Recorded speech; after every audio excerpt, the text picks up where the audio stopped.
Por que você parou de produzir, Cláudio? Pelo que você já falou, deu pra ver que você produzia muito nessa época. Porque na verdade aconteceu uma coisa assim, é o seguinte, eu dei uma parada, tipo, 2001, 2002.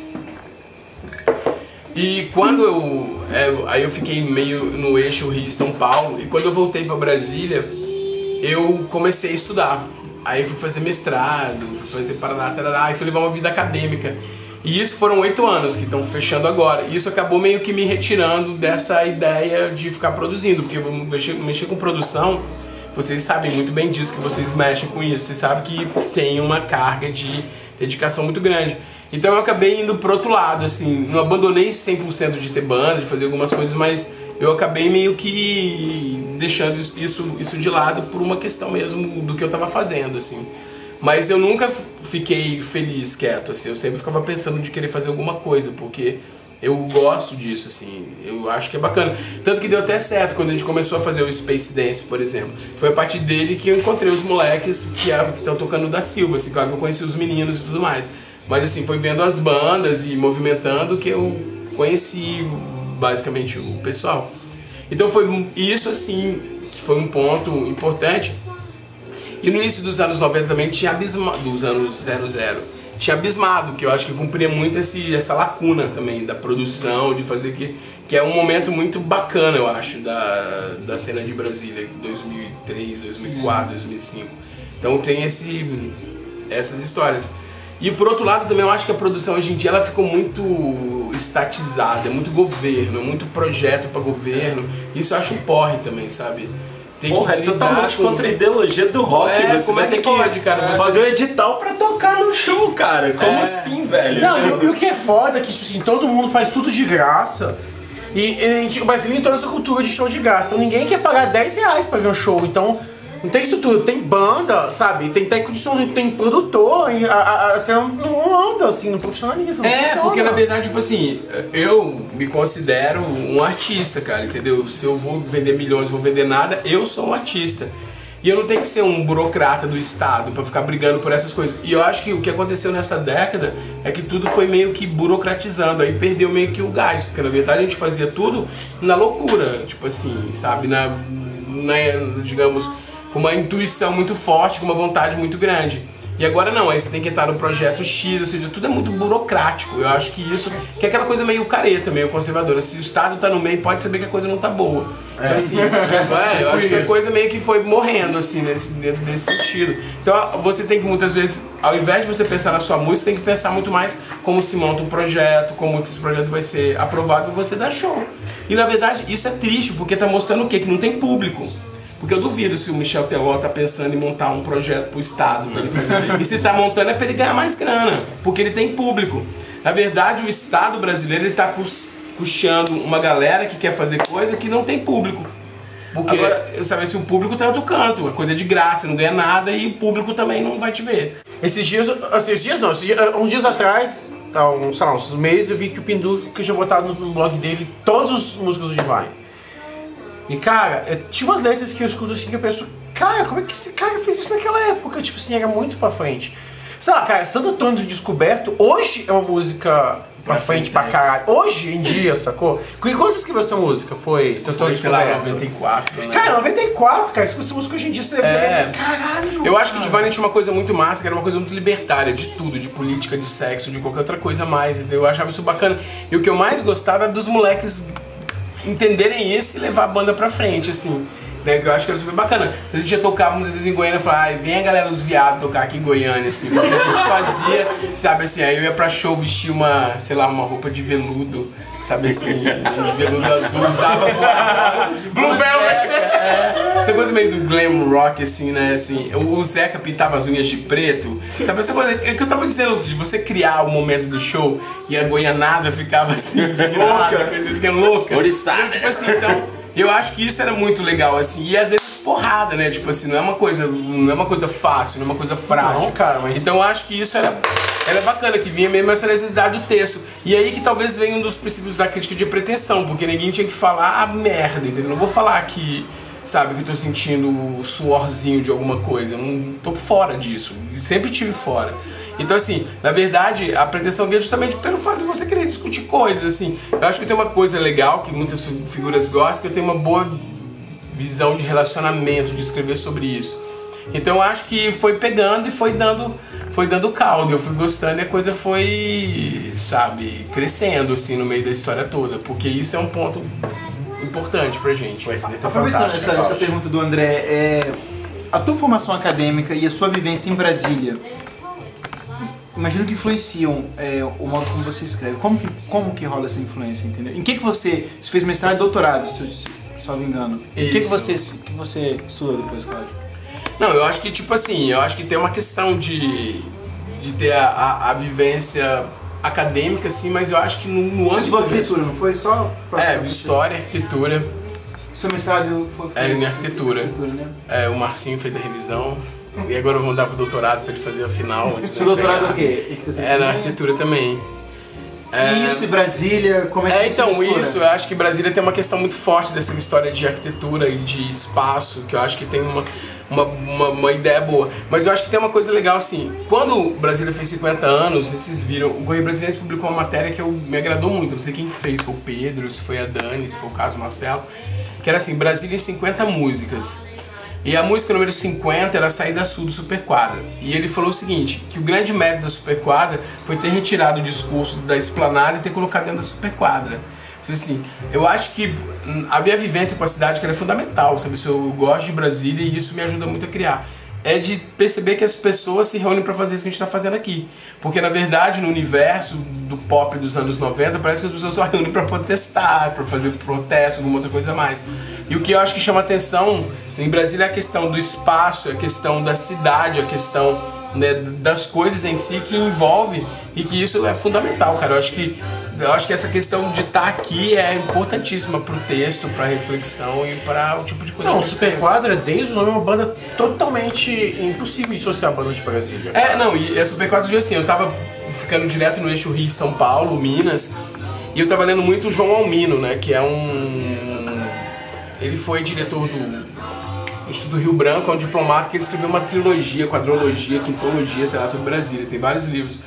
E tem um livro dele que eu adoro, que chama 5 Estações do Amor, que é o terceiro livro de um livro que começa e desce para passar, o fim do mundo, o samba enredo, e esse é o terceiro livro. E quando eu tava fora daqui, eu li esse livro, eu tinha tanta saudade de Brasília, que eu achava que eu nunca ia ter, entendeu? Eu tinha tanta saudade, que quando eu voltei pra cá, eu lembro direitinho, deitado na cama do Wilton, sobre assim, conversando, eu falei, Wilton, vamos fazer uma banda, o Wilton falando do Jefferson, que ele tinha visto um show do Jefferson, que o Jefferson era um baterista X, assim, um baterista muito legal e tal. E eu falando dessa história de, vamos fazer uma... E eu sempre tinha essa ideia de Superquadra. Só que eu falei assim, mas Superquadra parece banda de hardcore, né? Assim, não parece uma banda séria. Eu falei, não, mas vamos fazer com esse nome, porque tanto que a gente colocou Mobile, mas só que rapidinho a gente botou Superquadra. Porque tava meio imbuído nessa saudade. E aí eu chamei muito a atenção pra escrever letras que falavam sobre estar em Brasília, assim, sabe? A atmosfera, Saída Sul. Aquele disco, assim, eu acho que o Tropicalismo Minimal, ele é uma ode de amor a Brasília, assim. Eu acho de um amor muito, muito, muito, muito, muito intenso sobre todas as coisas, de partir, de chegar, de vivenciar a cidade, independente de qualquer resquício político que nem tem. Às vezes os mais políticos que é Termômetro e Quem Está da África, uma sobre o Rio, outra sobre São Paulo, que eu me inspirei de estar nesses lugares. Mas é um disco muito apaixonado por Brasília, assim, entendeu? Então, assim, é uma coisa que é legal. Eu acho que Brasília tem uma cadência mesmo, sabe assim? Eu acho que a galera tem que valorizar, porque aqui eu acho que não só Brasília, é DF, sabe assim, DF pop, sabe? Eu acho que a ideia agora é de DF, não é só porque a coisa tá tudo gritando, tá tudo misturada, né? O urbanismo de Brasília tá totalmente confluente, misturado, entendeu? Então eu acho que isso é importante. E outra coisa, Cláudio, você, eu não sei se você sabe disso, mas você é conhecido por ser um cara muito doido. Um cara que já... pensa numa coisa X, o Cláudio conhece, o Cláudio já passou, o Cláudio já experimentou. Cláudio Bu, você é um cara muito doido? Claro que sou, todo mundo é, né? E eu acho que essa loucura é uma coisa normal, natural, um criador, assim, entendeu? Então... Qual foi a coisa mais doida que já passou na sua vida? Ai, cara, eu acho que teria que escrever um livro pra poder narrar isso. Pra falar essa coisa. Pra falar essa coisa, Sei lá, foram muitas coisas, assim, não sei direito. Isso é difícil de elencar, assim. Mas eu acho que, por exemplo, uma época que eu morei com o Daniel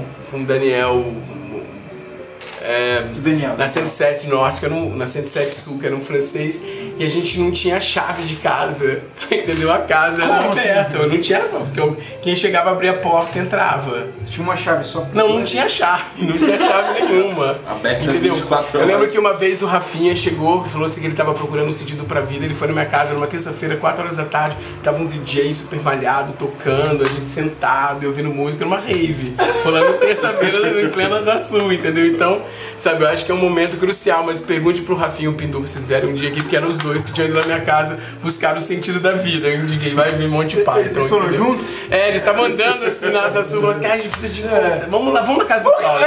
Aí chegava na casa do Cláudio, tava uma festa, 3 horas da tarde, 4 horas da tarde, uma terça-feira, assim, um DJ tocando, umas picapes arrumadas. Uma bela resposta, né? Engraçado ele falar isso, porque são duas pessoas que a gente tem interesse. O Cláudio era um hub central, ele juntava todo E uma mundo coisa em assim, volta que eu acho muito louco isso, porque os doidões, os caretos, ou seja, todo mundo, eu sempre transitei por todas as cenas, eu acho isso legal.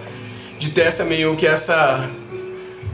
esse cuidado mesmo de lidar com todo mundo, porque as pessoas podem ser legais, independente da cena que elas participam, assim, né, necessariamente. Beleza? Tá bom. Então vamos lá. É uma pessoa que você bota fé. Cara, como é que é uma pessoa que eu boto fé? Primeiro que vem na cabeça, cara. A primeira pessoa que vem na cabeça... O que você acha que você bota fé? Caramba, tem que ser tudo de Brasília. A gente é barrista. Caralho, velho, não, mas isso é muito difícil, 5 segundos, é muito... Não, cara, não vou lembrar. Não, peraí. Bota fé em ninguém. Qualquer coisa. Não, eu boto fé em muita gente. Então vai ser ninguém. Agora, 1, 2, 3 e... Peraí, não.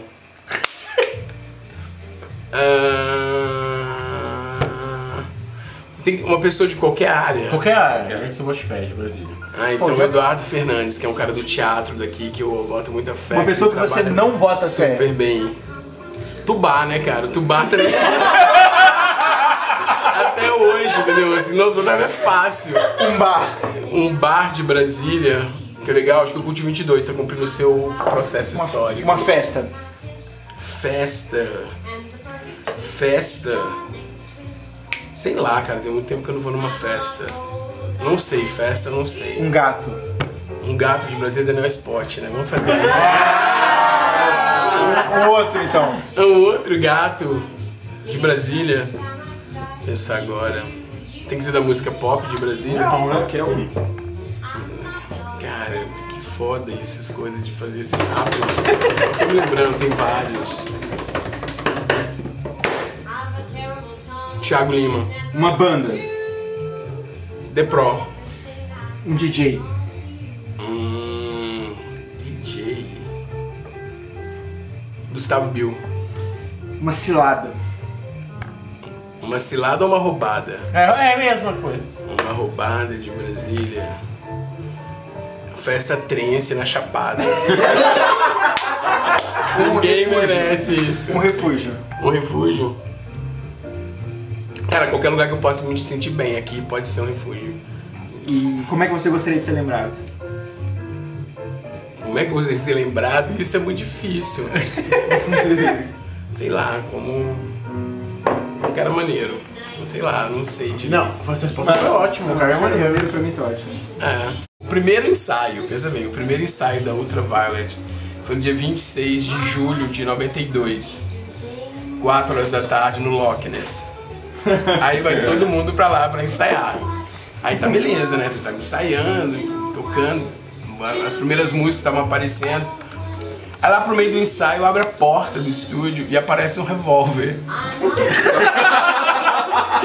Aí a gente não passa no mercado. É normal. Aí eu pensei assim, pô, banda, Polícia Federal, droga, né? Se mudar uma batida, alguma coisa assim, normal, né? E aí quando entra um cara bem branquinho, até meio sarará, assim, no meio da coisa, fala, ó, galera, não, abaixa tudo que isso aqui é um assalto. Abaixa tudo. E aí a gente desliga o negócio, desliga todos os instrumentos e gradativamente ele vai pedindo pra gente ir pro aquário, como é que chama? Onde fica a técnica de um estúdio. Onde é aquele aquário.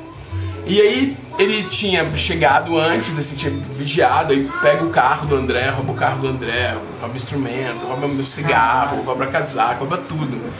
Grita, berra, faz mil sacanagem, coloca a gente dentro desse aquário. e tranca. Entendeu? Depois de fazer meu escândalo, foge com o carro do André, fecha o cadeado e tranca a gente lá dentro. Pronto, ele tremendo, aquela coisa horrível, assim, porque é uma sensação péssima, porque é uma figura que você nunca viu na sua vida, entra, te dá ordem, né, assim, fica basicamente te orientando como é que se faz as coisas. E aí, bom, o que fazer? Aí a gente ficou quieto, né? E aí quando vê, aparece o cara que era do estúdio pulando, todo amarrado. Em frente ao aquário. A gente falou, que merda. Porque já tinha passado um tempão, a gente já tava preso assim umas 2, 3 horas. Aí quando vê, acho que sacaram que tava rolando um assalto e começam a chegar as pessoas. Só que as pessoas chegavam e ficavam olhando pra gente preso lá dentro e rindo. Porque não tinha a chave pra abrir o cadeado, que o cara não só trancou a porta, fechou o cadeado e sumiu. E aí ele ficou lá um tempão, né, a galera meio que observando e tal, então aquela coisa estranha. E aí depois disso, passado mais umas 2 horas, aí chega a polícia, aí abriu lá e tal, aí nós estamos da queixa, aí o cara falou, vocês não vão encontrar isso nunca, né? Isso é o primeiro ensaio de vocês? O primeiro ensaio. Foi marcante, né, cara?